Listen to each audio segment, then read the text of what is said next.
Good morning, everybody, and welcome to Daily Red Devil for all of your latest Manchester United transfer news and talk. I hope everyone is doing well today. I am back. I am again in a slightly different location. I am away on holiday at the moment, so please excuse if the audio isn't as good as normal. But anyway, let's get straight on into the show. Before I do that, I've got one small favour to ask for you today. We are on the road to 42,000 subscribers. We are incredibly close now. We're only a few away. So if you are watching for the first time today, please do hit that subscribe button. I'm live every single day throughout the whole of the transfer window, bringing you all of the latest news and talk around Manchester United. And the question I have for you this morning is this. It's in relation to the striker position. I want to get your thoughts. Obviously, we've been linked to Osimhen. We've been linked to Gyokeres. We've been linked to Liam Delap. Obviously, he's now gone to Chelsea. We've been linked to Jonathan David. I want to know, who should Manchester United sign as the new striker? I'm going to do a little poll for the live chat. The question is going to be this. Who should United sign as new striker? So again, if you're watching this video back, not live, you can get involved in the comment section. Okay, so get in the comment section and let me know your thoughts. So you're going to have three options here. You're going to have Gyokeres, you are going to have Osimhen. How do you spell Osimhen's name? Osimhen. We are also going to have who did I say? Osimhen, Jonathan David. So you're going to have three options. Jonathan David. There we go. So you've got three options in there. Right. Okay, so the first story we're going to touch on this morning is about Gyokeres. And the headline this morning is coming from Fabrizio that apparently Gyokeres is open to joining Manchester United, which is amazing news. We heard before that he would only go to a Champions League club. Obviously, we didn't get into the Champions League, having lost to Tottenham in the Europa League final, which was incredibly painful. But let's read out this story from Fabrizio. Where is it? Fabrizio, where are you? There you are. So, Fabrizio was reporting this morning that Gyokeres is keen to join Manchester United. He says he is, however, still assessing all options and Champions League is not essential. Okay? He says United still have a strong chance to sign him, but it will depend on outgoings. I mean, when we look at the options for Gyokeres, right? Arsenal going for Benjamin Sesko. Chelsea, I don't really know what Chelsea are doing. Obviously, they've got Liam Delap, but is that enough? Probably not. So I think Chelsea are out of the race, but we don't know for certain. Barcelona, their president has come out and said that they've got Lewandowski. They don't need another striker. There are some murmurs that PSG might sign him, but again, I don't really see why they would need him. They've got loads of strikers, haven't they? PSG. They've just won the Champions League. Why do they need? They don't need him. Is the simple truth, right? It does kind of feel like we have a free hit at him. Liverpool don't seem to be going for him either. So at the moment, it feels like we do have a free hit. Obviously, there's always the possibility that Saudi Arabia come knocking. That's obviously an option that could happen. But I feel relatively confident in this deal. I think the fact that Gyokeres has played under Ruben Amorim before is a strong positive for Manchester United. We know that Ruben Amorim effectively gave Gyokeres his big chance. He went from playing in the Championship to playing for Sporting Lisbon, one of the biggest clubs in Portugal, also playing in the Champions League. So they already have a strong connection. Ruben Amorim has clearly brought out the best in Gyokeres. I think he got 54 goals in all competitions last season, which is absolutely incredible. Yes, it was in a lesser league, but he still got, I think it was 7 goals in the Champions League alone last season, which is absolutely incredible. So fair play to him.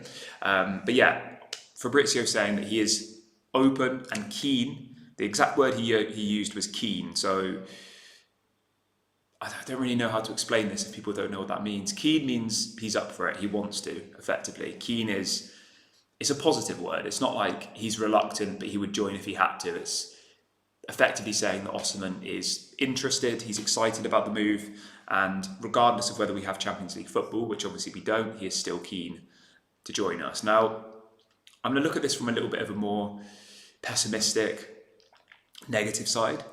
He doesn't really have any other options at the moment, so I'm sure he is open to join Manchester United, but as I can see some people saying in the chat, if PSG suddenly decide to come in for him, or Liverpool suddenly decide to come in for him, or a Barcelona suddenly decide to come in for him, then I think maybe that would change. But at the moment, it feels like a one-horse race. You know, Chelsea have got the lap, Arsenal are going for Sesko, Barcelona said they don't need a striker. PSG, I don't know what they're doing, but it doesn't seem like they're in for him at the moment. So yeah, it feels like we're quite open in this race. But as always, you never know with Manchester United. Apparently we have to sell to buy, as we are always told. We know that we're waiting for Rashford to leave. We know that we're waiting for Sancho to leave, and we know that we're waiting for Antony to leave. We have got 3 news updates on those 3 players, which I'll bring to you next. But as I said, please get involved in my live poll. Your 3 options this morning are either Gyokeres, Osimhen, or Jonathan David. Who should be the next Manchester United striker? Let me know your thoughts. And if you are watching this video back on repeat, you didn't watch it live, you can let me know in the comments section. Who should Manchester United sign? Those are the 3 most likely options at this point. And just a really quick one, guys. We have over 400 people watching this video live right now, which is absolutely amazing. If you could all do me a small favor, make sure to hit that thumbs up button. The more people that like the video, the more that YouTube will show this to other people. So please do like, please do subscribe. As I said, we are literally a handful of subscribers away from 42,000. So let's try and hit 42,000 by the end of today, Sunday. Go and do that right now. Thank you very much, everyone. Right, let's crack on. So we're going to talk about some outgoings, and we do have some positive news this morning, and it's not a massive amount of money, but it is still some money. So does anybody remember the winger, Maxi, I don't know how to say his name, I'm going to be honest, I'm going to try here, so bear with me. Maxi Oyedele, do you remember him?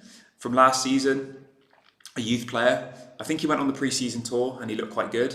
Anyway, this youth player who left Manchester United last summer went to Warsaw in the Portuguese league, but he is now leaving to move somewhere else. And you're probably thinking, why the hell is this guy talking about this? He can't even pronounce his name. I don't even know who this player is. What is the point? Well, there is a point. So thank you for bearing with me. He is leaving Warsaw after 1 year and moving to another club. Manchester United have a 40% sell-on clause, and his release clause has apparently been triggered of €6 million, which means Manchester United are going to get around just under €3 million. So, and this will be 100% profit because he's come through the youth academy. So that's another €3 million in the bank. I'm starting with the smallest. Let's go in with the biggest one now. So the biggest bit of outgoings today is Antony. The reports this morning are suggesting that apparently Atletico Madrid are set to rival Real Betis with a bid for Antony. Now, the reason that they're doing this, the reason they're doing it is because Antony's completely torn up the La Liga, and there's a really, really strong opportunity here. Remember, as much as Antony flopped at Manchester United, he is still only 25 years of age. He's still very young, and he still does have bags of potential, I think. So apparently, Atletico are trying to sign him. Simeone sees him as the key target for this summer. But apparently, now this is going to blow things completely out of the water, apparently Erik ten Hag is also interested in him as well. Obviously, Florian Wirtz is leaving Bayern Leverkusen, moving to Liverpool. We know that Erik ten Hag is now the Bayern Leverkusen manager, and apparently he is in for Antony. That's mad, isn't it, right? We buy Antony for €95 million, and it looks like he could now leave for around 30 to 35 million. I think at this point, we just have to take what we can get, unfortunately. It's a little bit disappointing. I would have loved it if we'd have turned Antony into a world-class player, won the Premier League with him, won the Champions League with him, but for whatever reason, it hasn't worked out. We need to recoup as much of this money as possible. So just to give you guys a bit of context on the PSR situation around Antony, we signed him for €95 million. That was 3 years ago. PSR works on a 5-year period. So in relation to Antony, how you work out his PSR book value, you get the €95 million transfer fee, you divide it by 5, okay? Because it's 5 years, that is the max amount of time you can spread it over. He's been here for 3 years, which means that so far, we've paid off €57 million worth of Antony's fee, okay? The total fee was 95 million, which means that we have 38 million euros left on the book value. So if we get anything above 38 million, euros, then in relation to PSR, that will go down as profit. So let's have a little look here. 38 million euros is about 32 million pounds. So if we were to get 35 million pounds, that would be 3 million pounds profit on our books. Does that make sense? So there is actually an opportunity here to make profit off Antony. And I know overall we'll be selling him for less than we bought him. But the main concern here is PSR. It's these stupid rules, but it can be bent. We've seen Chelsea do it. We've seen Chelsea give out these 15-year contracts and all the rest of it. But Man United can actually make profit here. So we just need to make sure we get 35 million. We need to make sure that this deal gets done. And we need to make sure that we get this done deal early in the window because we need to reinvest that money. So Antony to Atletico Madrid, Real Betis are also still interested as well. He's going to leave. I think it's a matter of when, not if. And hopefully we can get it done soon, hopefully in the next couple of weeks, because then that means we can reinvest that money. Moving on from Antony, let's jump over to Rashford. Unfortunately, the news around Rashford is not as positive. There was a story that broke last night saying that apparently Manchester United are set to loan out Marcus Rashford again. This just makes me shake my head. Why? Why would you loan him? I would honestly rather, I would rather bring Rashford back into the team than loan him. And this is a good question, actually. Let's do a poll on this, okay? So the poll this morning, the first poll of the show, 89% of people watching the video today said they want Gyokeres, 9% say they want Osimhen, and 2% say they want Jonathan David, okay? We're going to do one on Rashford. What would you rather? Loan Rashford. So we're going to do keep Rashford, loan Rashford. Obviously, the ideal situation is that we sell Rashford, okay? So before people say, I want to sell him, if you had to pick between loaning him and keeping him, what would you do? Get involved in the comment section below. So let me know on that one. Right, the biggest outgoing that we have to talk about today is obviously in relation to Garnacho. This story is massive. This broke last night from Fabrizio Romano. This is crazy. Are we ready for this? Fabrizio Romano is reporting that Manchester United and Alejandro Garnacho is over.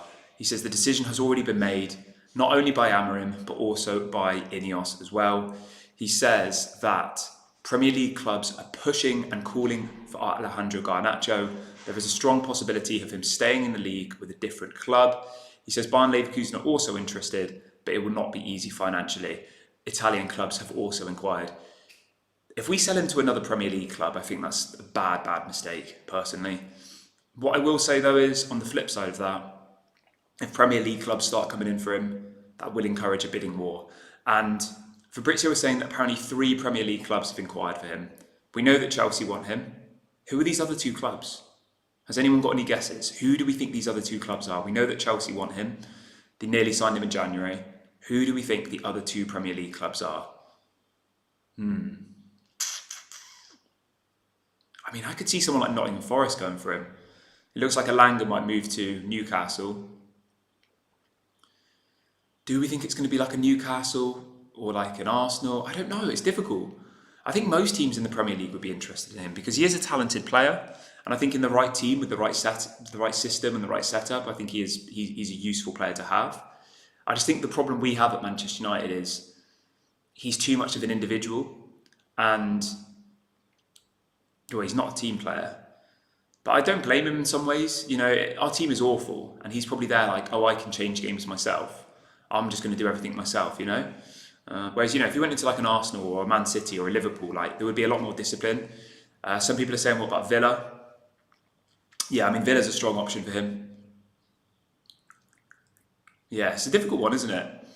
Who are these other 2 clubs? Spurs, yeah, it could be Spurs. It's going to be a Champions League club, I reckon. So it could be Villa, it could be Spurs. Sorry, Villa didn't get Champions League, did they? It could be Spurs, Newcastle maybe.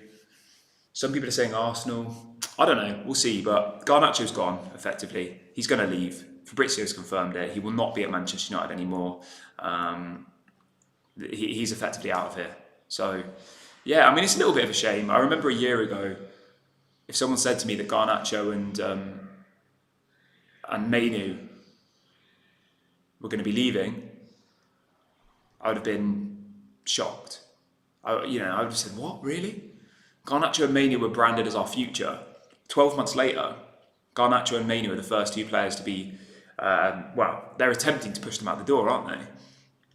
I remember that picture after the FA Cup final with Garnacho and Mainu with their arms around each other, and it said, Manchester United posted out on Instagram saying the future is bright. 12 months later, both of them are up for sale. I mean, it's mad, isn't it, how quickly things can change in football. Ant says he might be going to Spurs. Thomas Frank is joining them. Yeah, that's a good possibility, to be fair. Anyway, we'll see what happens with Garnacho. The fact of the matter is Garnacho is leaving. He will not be a Manchester United player anymore. And yeah, it's a bit of a shame, but it probably is the right thing to do, to move him on. So I wish him all the best. Hopefully he doesn't move to the Premier League. I'd much rather see him go and play in the Bundesliga or go and play in Serie A. Because if he goes to Tottenham and they do really well, we're going to look stupid. If he goes to Newcastle and he does well, we're going to look stupid. And he probably will. He'll probably go to one of those teams, maybe not Tottenham, go to Newcastle, a well-run team with a manager who's been there for a long time. He's built his team. And he'll probably do really well, and we'll look stupid, and everyone will say, you're idiots. He's one of the best players in the world now. I could see it happening, because he does have potential. He just isn't quite there yet. Just a quick one, everybody. Please, if you are watching for the first time today, make sure to subscribe. I've just dropped a link into the chat. We are 1 subscriber away from 41,800. So please hit that subscribe button, and make sure you like the video as well. We've got over 650 people watching live right now, but there's only 145 likes. So please go and do that for me if you haven't already. So that's the latest on Garnacho. He is going. He is out of here. Fabrizio's confirmed it. And again, with Garnacho, it's a matter of when, not if. He will leave Manchester United, confirmed. So a bit of a shame, but in the grand scheme of things, I think if we can get 40, 50 million for him, 100% profit, I would take it. I'm not going to complain. So yeah, I wouldn't say I'm happy about it, but I think it makes sense. I think my only kind of condition of this is that he doesn't go to another Premier League club, because I think that would be really stupid. But like I said a couple of minutes ago, on the flip side of that, if Premier League's clubs start bidding for him, he might go for 60 million opposed to 40. So it's a double-edged sword. One side of it says him going to a Premier League club and doing well makes us look stupid and we'll regret it. But then on the other hand, if Premier League clubs all start entering the race, there might be a bidding war and we might get 20 million more than we would off Napoli. So there's no real win here. Either way, it's a bit of a loss. But yeah, I mean, the best situation would be if Bayern Leverkusen give us 60 million or Napoli give us 60 million. Bayern Leverkusen are about to get 150 million euros from selling Florian Wirtz to Liverpool. Osimhen's about to leave Napoli for 75 million euros. So both of those teams are going to have a lot of money. We always hear these narratives from non-Premier League clubs that, financially it's going to be difficult. I don't understand. How is it difficult for Bayern Leverkusen to sign Garnacho when they've got 150 million euros in their pocket from selling Florian Wirtz? How? What's the logic? Is anybody in the chat here who can explain? They're in the Champions League. They always finish in the top 4 of the Bundesliga. Their wage bill, let's have a little look. At the moment, their current highest earning player is probably Florian Wirtz. Now it's Nordi Mukulele. He's on 160,000 euros. That's like double what Garnacho's on. Garnacho's on about 70,000 a week. So I don't really understand this whole narrative. It's always that the Bundesliga teams can't afford players financially. Well, they're just about to... It was the same with Dortmund last summer, wasn't it? Dortmund sold somebody and then it was like, they can't afford Sancho. It would have to be a loan. And it's like, well, do you think we're stupid? I don't get it. But anyway, the point I'm making is I would rather see him out of the Premier League. Yeah, I'd rather see him go abroad, hopefully. Right, let's see what else we have for you guys today. So obviously, a little bit on Osimhen. The story this morning is that it looks like Osimhen is going to move to Saudi. So Osimhen to Manchester United, not going to happen. Apparently, I think it's Al Hilal have triggered his release clause, which is 75 million euros. And it looks like he probably will move there. Obviously, he'll play in the Club World Cup, which I think is When is the Club World Cup? Is that quite soon? Is it next week? Let's have a look. I don't really still understand this Club World Cup, to be honest, but let's have a look. Club World Cup fixtures. Yeah, literally, the Club World Cup starts next week. A week on Sunday. A week today that starts. So there's going to be a lot of movement in this week of the window. So yeah, he's not coming. What's going on with Mbuemo? In relation to Mbuemo, Manchester United have apparently submitted a new verbal bid of £55 million plus £5 million in add-ons. It looks like that's going to be accepted. So the total package will be worth £60 million. Apparently he's going to be paid £200,000 per week. So yeah, that's one to keep an eye on. Yeah, we're expecting to hear we go very, very soon. When does the transfer window close? Because remember, we've got this weird window this summer, everybody, where the window closes. So the window's going to close on June the 10th, which is on Tuesday. It's going to close on Tuesday, and then it reopens again. I think it's on the 16th of June. So it closes for 6 days. I don't understand why they've done this. So it's open the 1st to the 10th, and then it closes, and then it opens again from the 16th of June to the 1st of September. So yeah, I don't know. I think it's because of this Club World Cup. It's a new thing that they're doing. But yeah, I don't really understand. Somebody saying swap Rashford for Mbuemo. I don't think they'd want to do that, but yeah. I mean, if they did, that'd be great. Let's have a little look at the results of the poll from the show this morning. So 79% of people watching the video today have said that if they had to pick between loaning Rashford and keeping Rashford, 79% of you said that you would rather loan him than keep him. I mean, that's crazy how much the Man United fan base is turned, if you like, on Rashford. I mean, I don't blame you. You know, we've got a super chat coming in here as well. Ant says, don't want sales until after the 1st of July. Is that because of the PSR situation? Yeah. Does the new PSR period begin on the 1st of July, is it? That makes sense.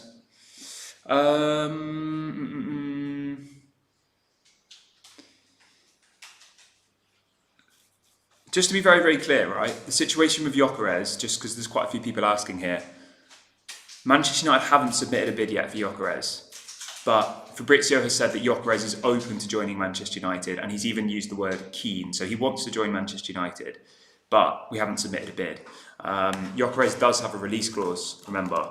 Let me remind myself what that release clause is. The release clause is 85 million his release clause is. That's a lot, pounds. I don't think he's worth that. That's way too much. 100 million euros his release clause is. Let's do a poll actually on that. Let's do a poll. That's way too much. Hold on. Let me run a little poll on that. Should United trigger Gyokeres 100 million euro release clause? There you go. It does say that apparently Sporting would be up for a bit of a negotiation, but yeah, I mean, I think that's too much. I wouldn't pay 100 million euros for him. I think that's way too much. I'd say he's probably worth 50 million, 60 million pounds maybe, tops. I think 100 million euros, that's crazy, crazy money. So yeah, I wouldn't do that personally. So that's probably why Man United haven't signed him yet, realistically, because obviously this release clause is in place. Sporting Lisbon have probably said to Gyokeres, let's see if anybody's willing to trigger the release clause. If not, we'll negotiate with various different clubs and get the best deal. Whereas obviously with Cunha, there was a release clause, we triggered it, and then he's a Man United player, easy. Whereas with Gyokeres, we're not going to pay 100 million euros for him. So yeah, it's going to be a case of negotiating with him. Yeah, it's going to be a case of negotiating, which is, I think with Sporting it should be relatively easy. Obviously we've bought a fair few players off them. We bought Bruno off him. We obviously got Ruben Amorim. So I'm not too worried about the negotiation side of things. But that's probably why Man United haven't signed him yet, is because they need to negotiate, They won't, just to be very, very clear, they won't pay that. Of course, they won't actually pay that, but they will need to negotiate a deal down. So Sporting might say, we want 80 million. Man United might say, we'll give you 50. And then they'll say, we want 75. And then, do you see what I'm saying? And that could drag out over weeks and weeks and weeks and weeks. We've seen that with Brian and Buemo. We placed a bid like a week ago, was rejected. Now we've placed another verbal bid, hasn't been accepted or rejected. Like, it could be another 2 or 3 weeks before we get a here we go on Buemo, because it's just a back and forth negotiation. And it'll be the same with Gyokeres. You know, it's a back and forth negotiation. And until Manchester United agree that deal, other clubs could come in for him. So it leaves us a little bit open. But overall, I think Gyokeres will become a Man United player. It's just a case of waiting it out. Anyway, I'm going to wrap the video up here, guys. Thank you so much to everyone who's joined me on the show this morning. I will be back tomorrow as always. Please do me a favour. Before you go, make sure to subscribe, bottom right-hand corner, and be sure to drop a like on the video. Let's try and get to 1,000 likes on this episode by the end of today. Have an amazing afternoon, morning, evening, wherever you are in the world, and I will speak to you all tomorrow. If anything breaks, I'll go live as well. Speak to you all later, guys. Bye for now.